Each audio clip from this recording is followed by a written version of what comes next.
Imagine moving into your dream home only to be watched by someone who knows everything about you. This isn't a horror movie. This is real.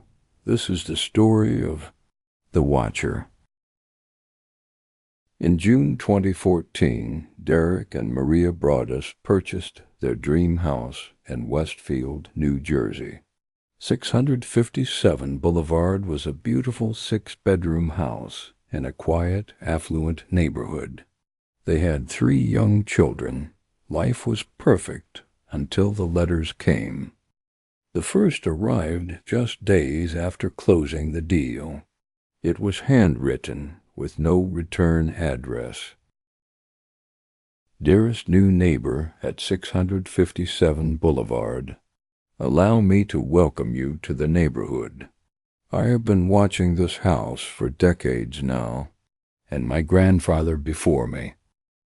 The letter got more disturbing. Do you need to fill the house with the young blood I requested? Once I know their names, I will call to them and draw them to me. The Broaddusses were terrified. They hadn't even moved in yet. They contacted the police. An investigation was launched, but then a second letter arrived. Welcome again to your new home at 657 Boulevard. The house is crying from all the pain it is going through. It used to be happy when I watched it, but now it is filled with anger.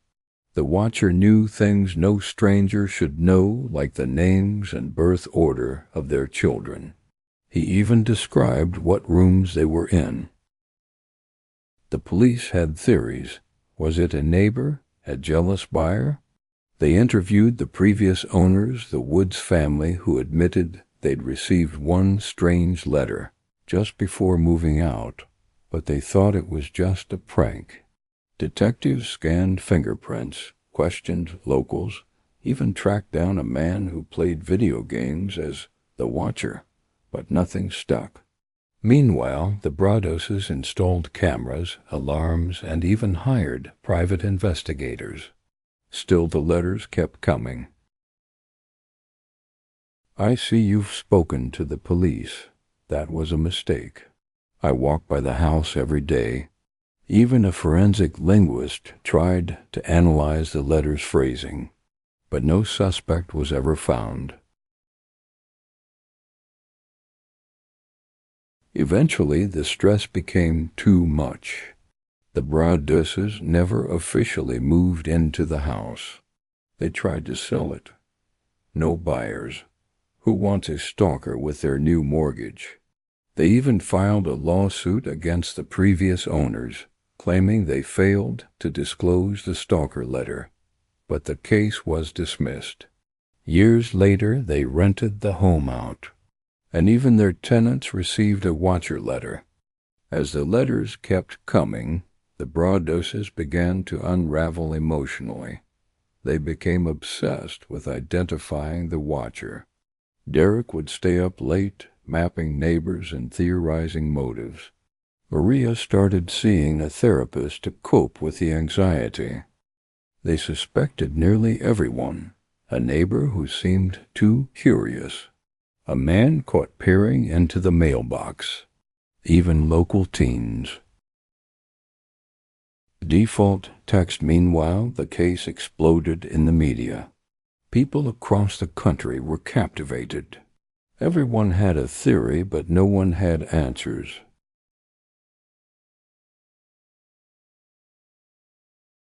Internet detectives combed public records, satellite maps, and even the family's social media.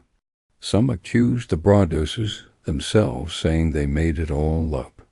But what would they gain? They lost money, peace, and their dream. Whether victim or hoaxer, the family was haunted.